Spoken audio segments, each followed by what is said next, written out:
introduce me, so what should I tell you about me? What do you need to know? I'm from New Jersey, that's all you need to know. Tonight, I'm going to talk to you about choice. And so I have a question for you. How many days? How many days? How often have you heard that question? How often have you thought about that question? You probably don't even know what I'm asking you. We measure our lives in years. How old are you? I'm 47. I'm 32. I'm 18. I'm 65. But have you ever thought how many days? I saw a posting a while back on Facebook that said in any particular day you have 86,400 seconds. What are you going to do with those seconds? What are you going to do with that day? How many days? I've thought about this a bit, and I can tell you that I know exactly how many. Exactly how many. How many do you want? Because it's a choice. Living is a choice. Feeling is a choice. Life is a choice. And we get caught up and distracted by other people's impressions of what life should be and how we should live our lives and what you should do with that life. And you don't think that you have a choice. So I have to go do this. I have to go to DMV. And you know what a drag that is? So I'm going to talk about choice. I'm going to talk about the past, present, and future, and I'm going to talk about waiting. And the problem is, I think one of the biggest problems is that we make a decision before we even get to the event. Whatever the event is, whatever's going on for the day, we make a decision whether it's going to be a good day or a bad day, or whether it's going to be a good event or a bad event. I hear so often from students that have to, I teach GE classes, I teach general ed, and you have to take this class in order to get a degree. And I hear so many students tell me, I have to take a GE. I hate poli-sci. Why do I have to take poli-sci? And before you even walk into the room, before you even hear the professor speak, before you even meet your other classmates or find out what the material is, you hate it. Walking into the room, you hate it. Think about that for a minute. That's a choice that you've made before you've even gathered any information. You realize you're doing that?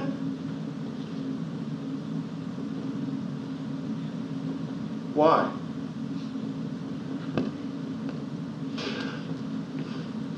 I was flying back from Grand Junction a couple of years ago. I did a couple of presentations and a book signing, and I had two flights. I had one from Grand Junction to Phoenix and another one from Phoenix to LA. And you know how flights can be a pain in the ass? I mean, they can be fun, but they can be a pain in the ass. And you're squashed sitting in next to people. I tried my best to get aisle seats when I was looking for them online, and I couldn't get an aisle seat, and I had a window seat, and it was all the way in the back of the plane. And I made a conscious decision that I was going to enjoy the flight, and I was going to, whatever was going to happen that day, it was going to be to my benefit, and I was going to enjoy it. I wasn't going to look down on it. I wasn't going to say it was going to suck and that it was going to be terrible. I wanted to have a good day. And I knew I was going to be cramped in a plane, so why exacerbate the fact that I'm going to be cramped in a plane by saying it's going to suck, by looking at it in a more positive perception, with a more positive way, and say, you know what, I'm going to enjoy this flight for whatever it has to offer me. Unfortunately, the first leg of the flight, I did have an aisle seat, good for me, but the guy next to me was huge, huge. Young man, probably, I would say 6'5", 6'6", 300 pounds, maybe more, maybe 350 pounds, huge. And so I sat in the seat, said hello, and I shook his hand, and I talked to him. He seemed like an awfully nice fellow, but he seemed quite embarrassed by the fact that he was so huge, sitting in an airplane seat. And I kind of leaned into the aisle for the hour. But I had a new iPhone, so I was fooling around with that, and I got distracted, and I enjoyed it. And then I rushed to the gate for the next flight, because my next flight, I had a window seat, and I said, I got to get on an aisle. I got to be able to move around the plane. And they didn't have any seats for me, so I was stuck at the window. So I went in, I sat, waiting for the plane to take off. I pulled out a book I was reading, and a gentleman came in. And he shook my hand and introduced himself. And he said, "What are you reading?" I showed him the book I was reading, and he took genuine interest, immediate genuine interest. He actually took out a piece of paper and he wrote down the title and the author. I thought that was kind of strange. He got that interested in what I was doing. So then we talked about it for a little bit. We talked about what the book was about and how I was enjoying it.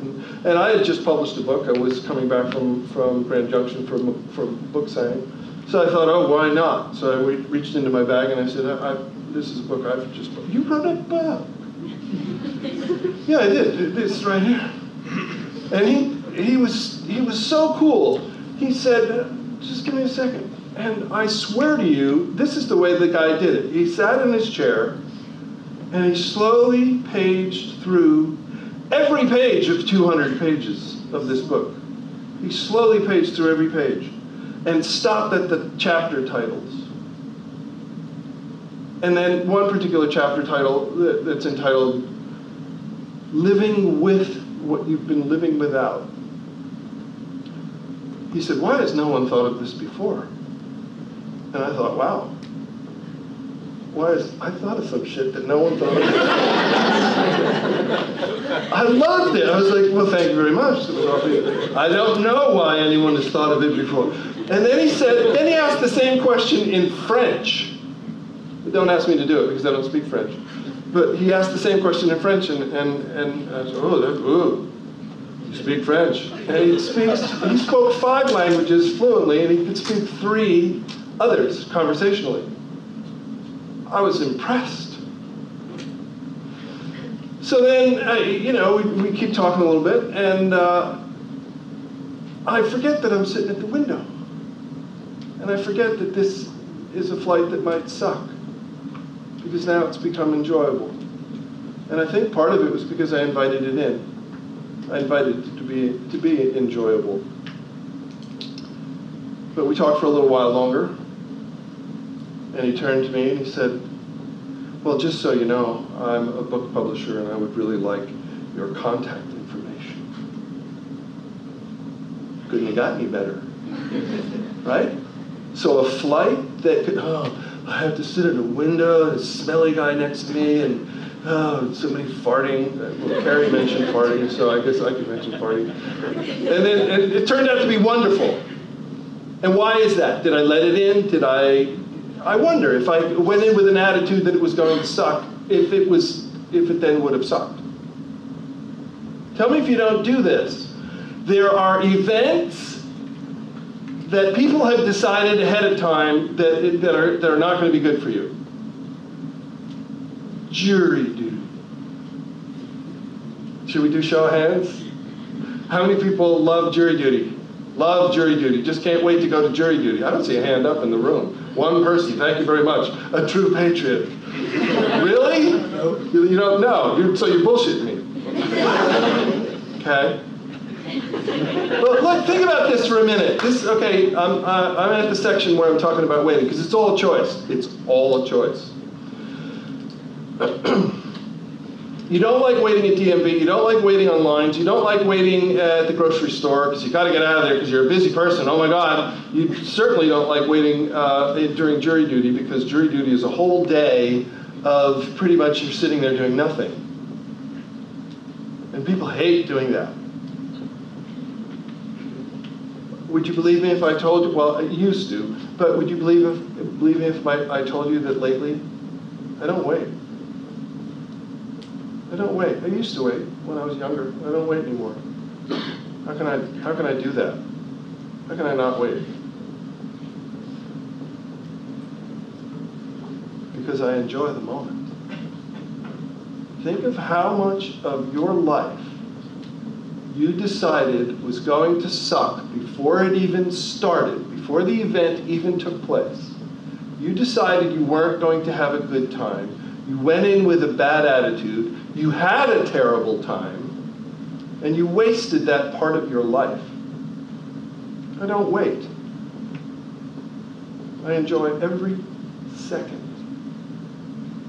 Every second. So I had jury duty a couple of years ago. And I brought a book, but I also brought my personality and my enjoyment of meeting other people. And I met some interesting people, had some nice conversations. Didn't get to sit on a case that particular time. I sat on a case a couple of years earlier than that, and that was fascinating. But I met some interesting people, and I met a really interesting man. And he said he owned a restaurant. We got to talking, and then we took a lunch break, and he said, let's go get some lunch together. So we went and we got some lunch together. And he had a little bit of a limp as he walked. And I brought it up to him at lunch. I said, I noticed you have a limp. Was that an injury? Was that, what was going on with that? And he said, I have Parkinson's disease. And I've never met anybody with Parkinson's disease. I've never talked about Parkinson's disease. I didn't know anything about Parkinson's disease. And this was a wonderful opportunity because the man was open to talk about it. And he did talk about it, and he shared part of his life with me. And that was a rich experience. And I wouldn't trade it for anything. And yet, some of you go to places like that and you don't want to interact with other people because it's a chore, it's too much work. And yet you're miserable because you're waiting, because you have to be there. All of that is a choice. Now, there are people that miss this moment because of that. This moment right here, right now, the present moment. Some of you live in the past because somebody did something to you or they were better times back then, and some of you live for the anger of the past. Some of you live for the pleasure of the past, but you're not living in this moment because you want the past to come back or you want some revenge for the past. Some of you live in the future. You're not living today, you're thinking about the weekend. How many people are already thinking about the weekend? It's Tuesday, I can't wait for the weekend.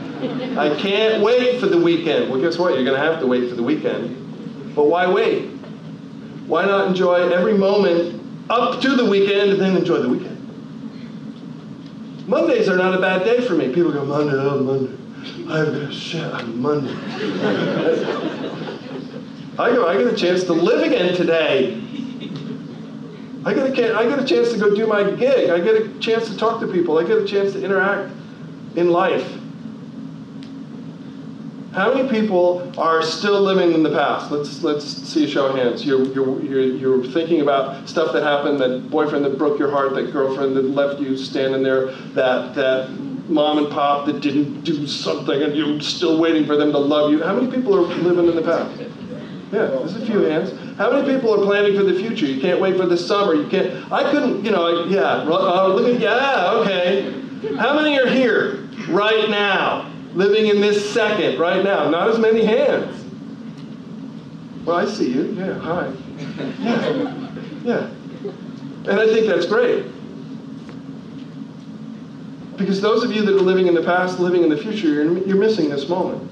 And there's a lot of cool moments right here, right now. This is the only moment you're alive. Eckhart Tolle has a wonderful book entitled The Power of Now. And he says, why are you concerned with the past? It's just a story. That's all it is a story. You can't do anything about it. There's no time machine. You can't go back and change things. And the future doesn't exist. The future does not exist. Oh yeah, you can make an appointment for next Tuesday. Or you have an assignment due for next Tuesday. But really, in this moment, the future doesn't exist. It's not tomorrow yet. And why worry about it until tomorrow comes? I mean, yeah, plan for it and stuff, and don't not pay your bills and shit, but, you know. Yeah?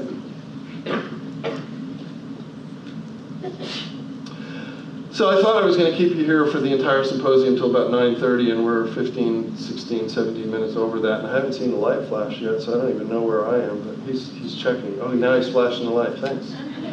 Sweet of you. So I'm going to leave you with, what am I going to leave you with? Oh, a couple things. 2 things, actually.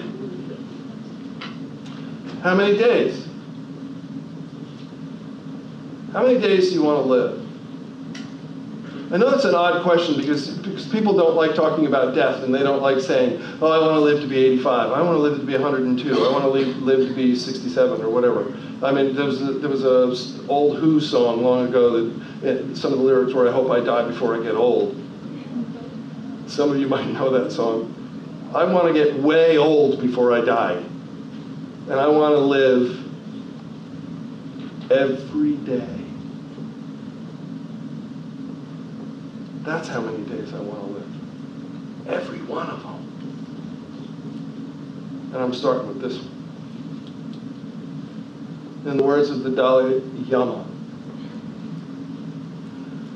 he said, there are only 2 days of the year where nothing can be done. One is called yesterday. The other is called tomorrow.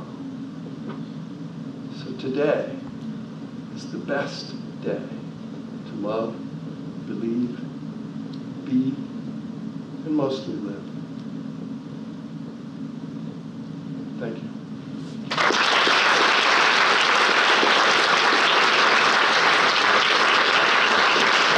Thank you so much. And I want to thank all my speakers and everybody that helped put this together. I've got several student volunteers here. I've got colleagues that have helped put this together, the wonderful speakers that took part in the presentation tonight. Give them a great round of applause, please.